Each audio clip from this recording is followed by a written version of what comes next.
Good day, folks. Welcome to Bright Mind Academy, where we bring brilliance to every lesson. Now, this is question 5, reaction rate. Ne? So, remember in reaction rate, we have 4 reaction conditions. Sorry, not reaction condition. Uh, Factors that affect a reaction, right? The first one, it is temperature. The second one, it is concentration. The third one, sorry, it is a catalyst. The fourth one, it is the type of. Sorry. Before I forget this one, the mass, or we normally call it the state of division. Okay, or if you don't want to say the state of division, you say, I forgot the other word. Okay, surface area. Yes, surface area. Then this one we really use the type of reactant. So remember, the catalyst only affects the what the rate. Okay.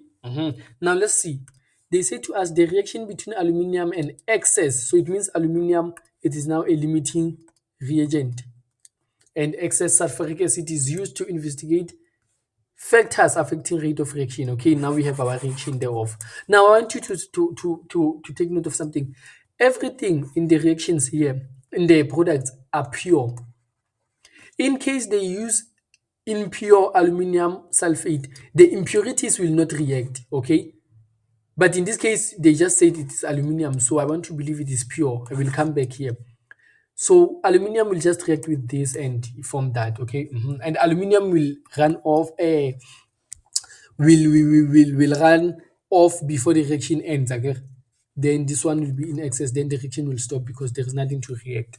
Okay, now investigation one, they investigated the effect of a catalyst on the rate of reaction is determined. Okay, so now the independent factor, in this case, independent factor, it is catalyst. Yo, but what do independent factor,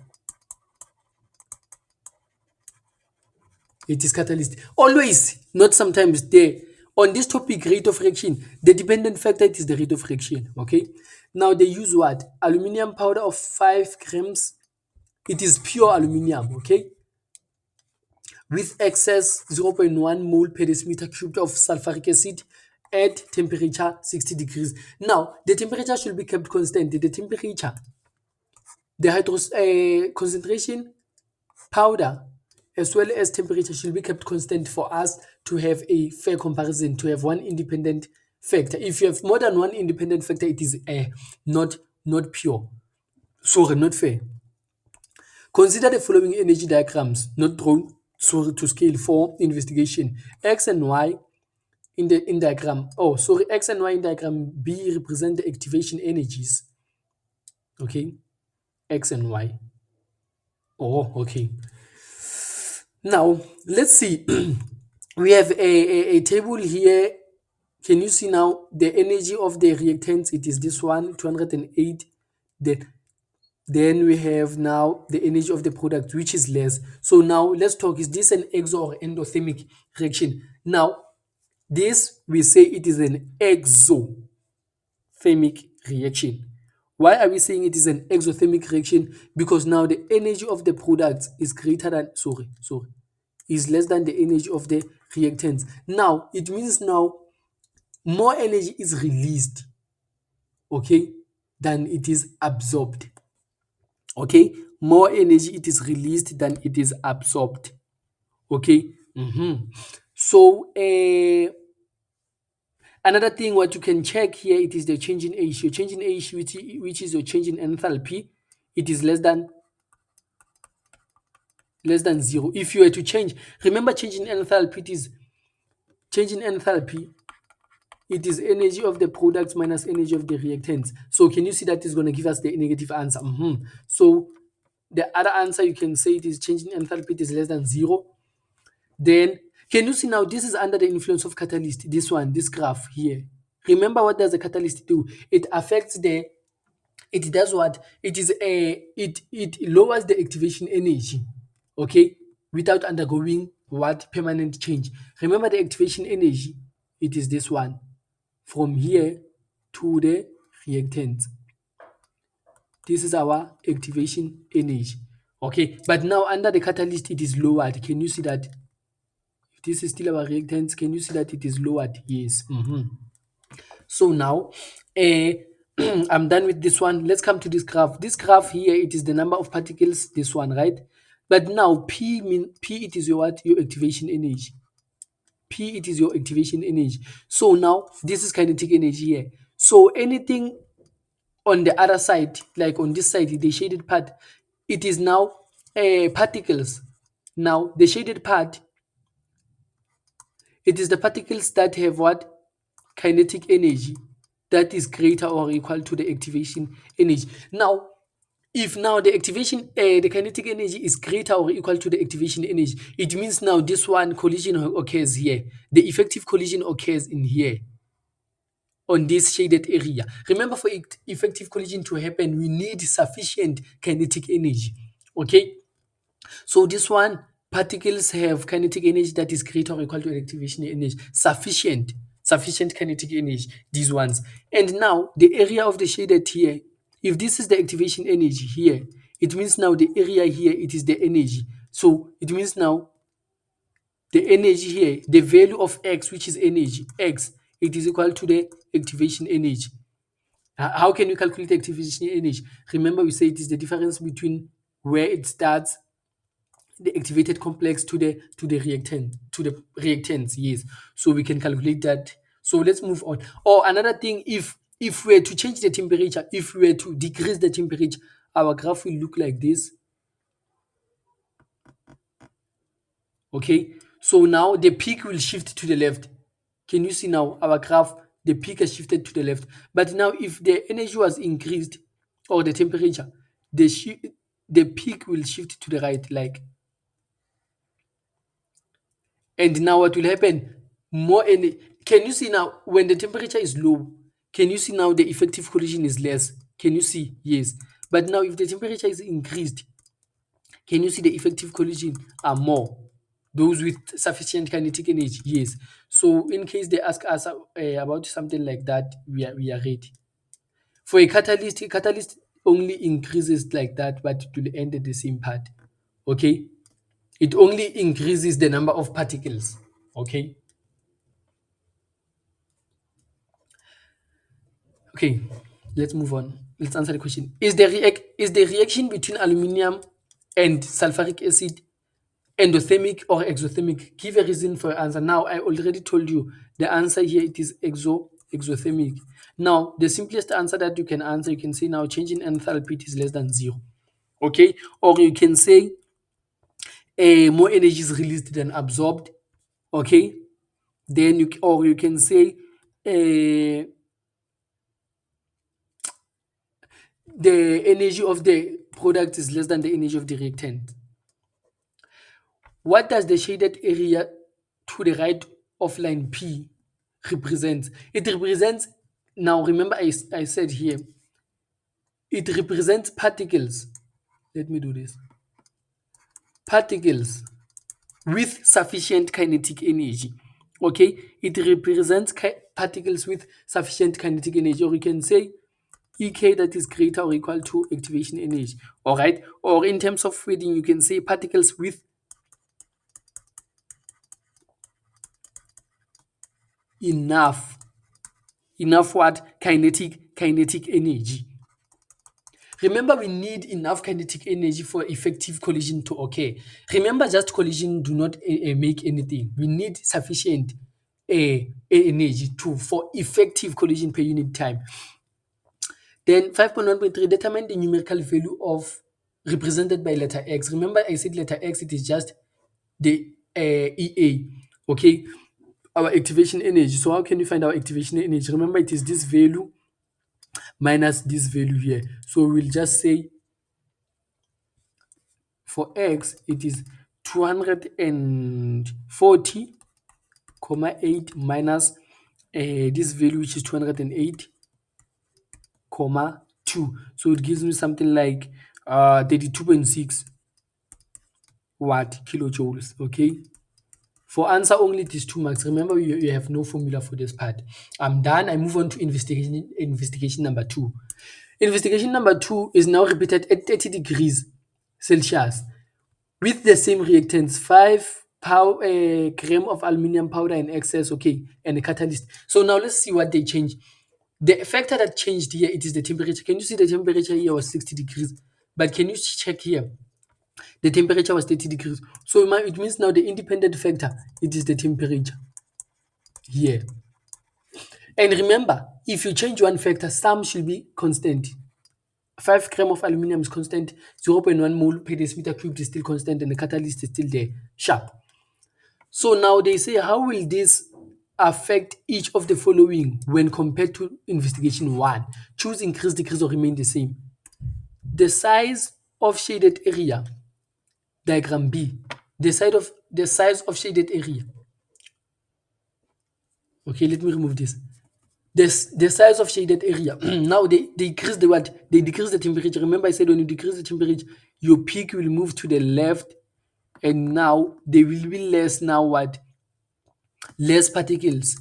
Why? Because now remember, for effective collisions, you need a temperature that is sufficient enough hot energies. Okay, so now if this energy is hot here, if this energy is cold here, so can you see now the number of particles with kinetic energy that is greater than the activation energy will be less, because now remember, you need something to be hot so that it can have enough kinetic energy. Remember, kinetic energy, it is moving energy. You all agree with me that boiling water moves faster than cold water. Cold water moves, but now you cannot see the motion, but it does move. But boiling water, it is moving vigorously faster. Okay, so now it means now it will have more kinetic energy. But now, if it is cold, it will have less kinetic energy. So it means I'm expecting the shaded part here to decrease. I want to believe you are following me. 2 degrees. Now the value of y. The value of y. What is the value of y? The value of y, it is the value of the activation energy. Okay, the value of the activation energy. This is the activation energy. Man, can we remember that what can affect the activation energy? The activation energy, it is only affected by the catalyst. The activation energy, it is only affected by catalyst. If you have a catalyst here, can you see it is the only one that can decrease the what? The activation energy. But now a change in temperature, it only affected how this is distributed. Can you see now? But it's still here, my activation energy. So sorry about that, it will remain unchanged. Okay, you should know which one affects which one. Remain unchanged, remains the same. Unchanged, where do you take the unchanged info? The total volume of hydrogen gas produced. Now the volume will be affected by what? By by the mass. By the mass. For investigation 1, they used 5 grams. If I use a table here for the product which is H2 formed, we'll say maybe it is something like this. Okay, let's say they formed 30. This is volume 30 what centimeter cubed of H2 with 5 grams and 0.1 into.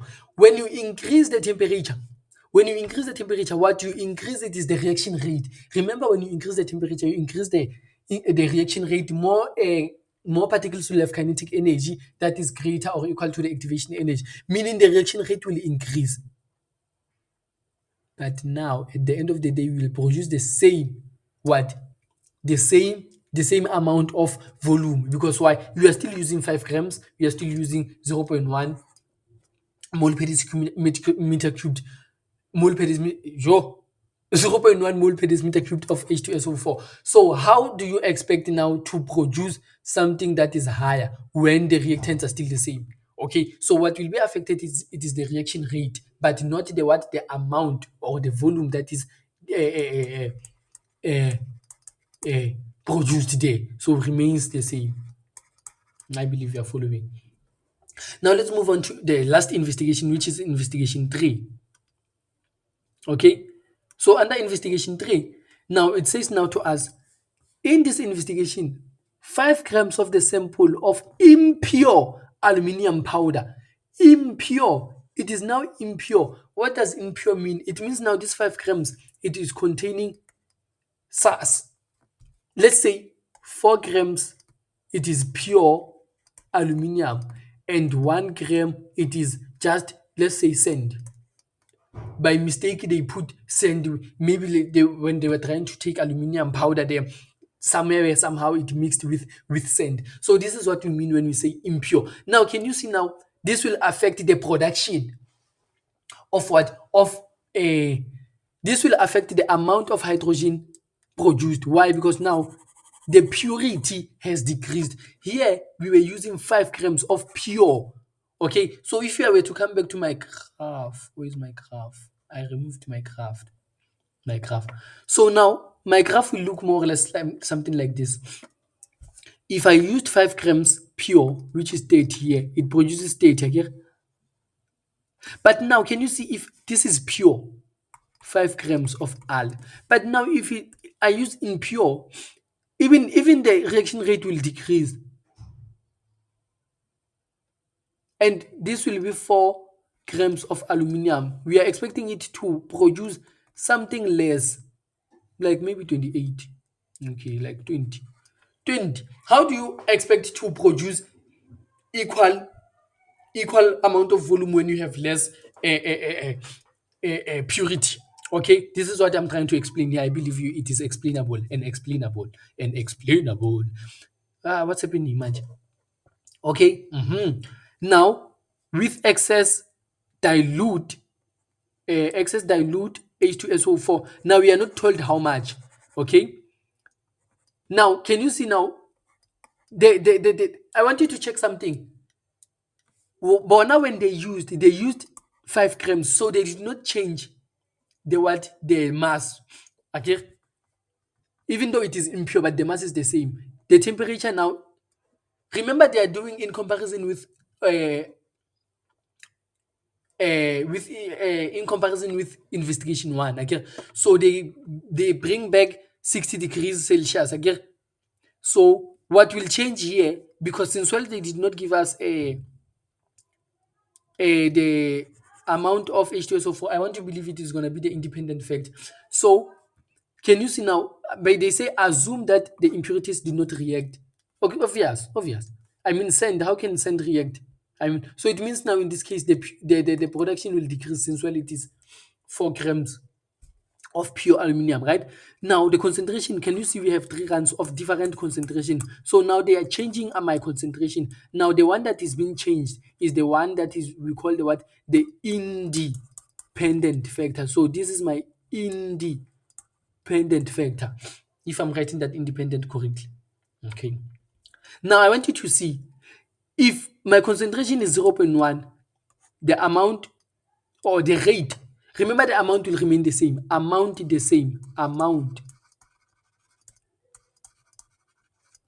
produced is the same. Now the reaction rate is the one that will increase. If you use 0.1, it is 15. If you use 0.2, it increases. Can you see the reaction rate?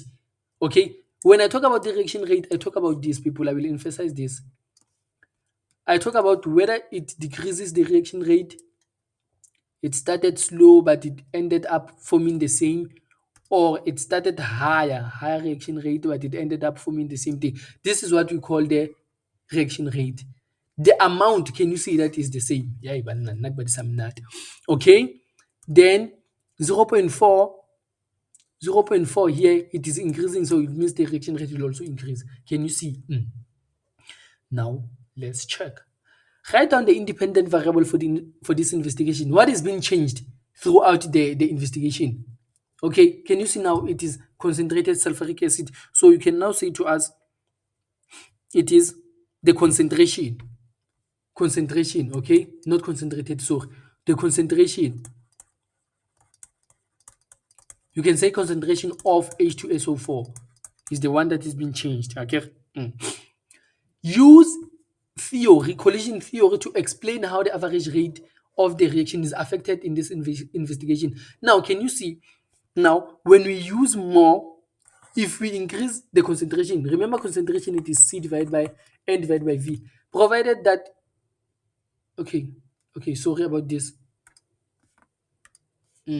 Provided that the volume is the same. Now, If the concentration increase, what will happen to the number of particles? The number of particles will increase. Again, so you're gonna say, uh, uh, let's say, let's talk about an increase. How the average rate is affected in this investigation. An increase. Let's talk about an increase in concentration of S2, H2. Now, if there is an increase in concentration of H2SO4, what happens? Can you see from the formula here? The number of particles per unit volume increases, or there will be more H2SO4 particles, or you can just say particles. Putting in bracket means it's not important. More particles per unit volume, very important. Per unit volume, okay? If there is more particles, if there are more particles per unit volume, well, what is going to happen? It means there will be more effective collisions per what? It is very important. Collisions per what? Per unit time. You miss the per unit time, you are done, you are out. So all of this, it is 1 mark. For all this part you write, it is 1 mark. You miss effective collision, you are out. You miss per unit time, you are out. So write things in full. First one, there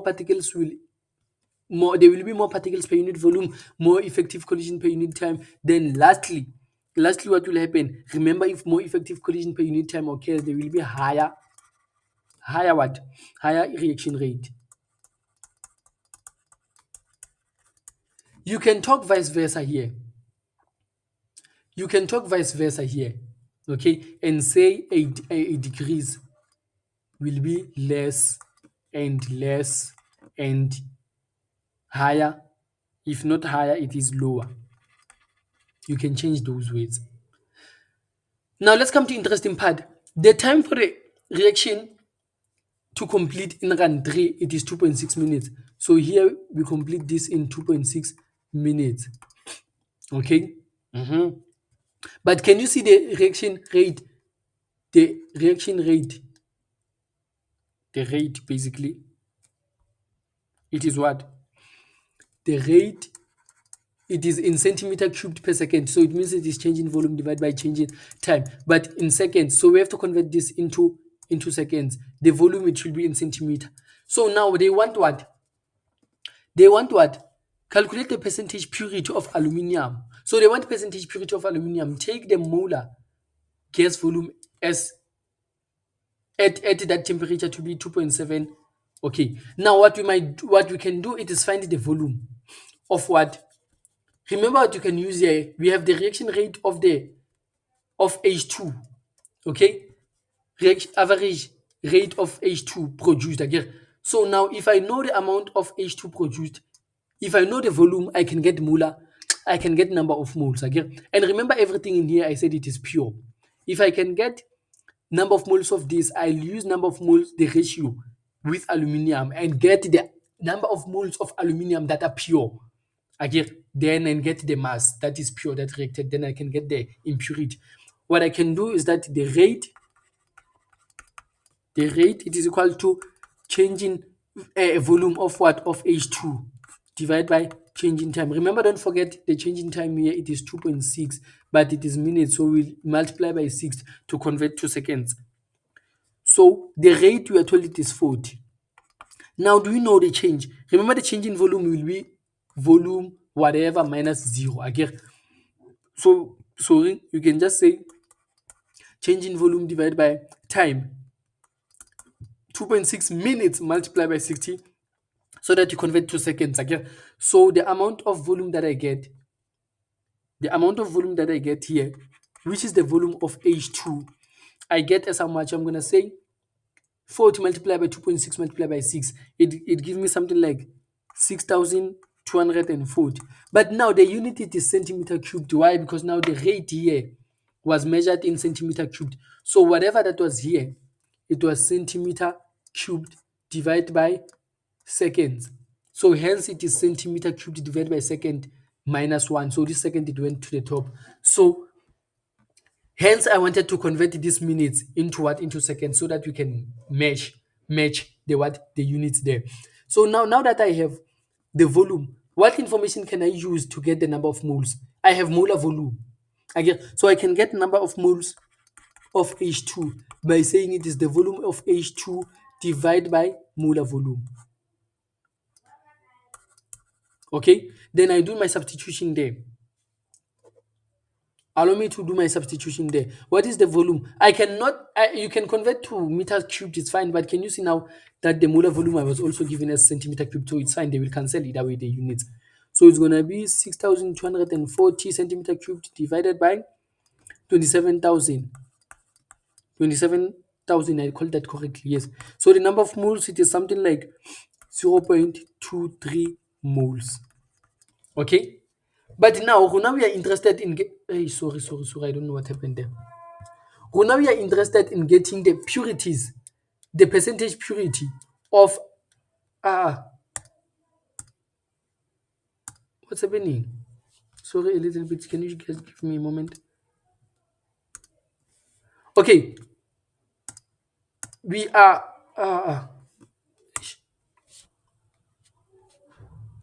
okay.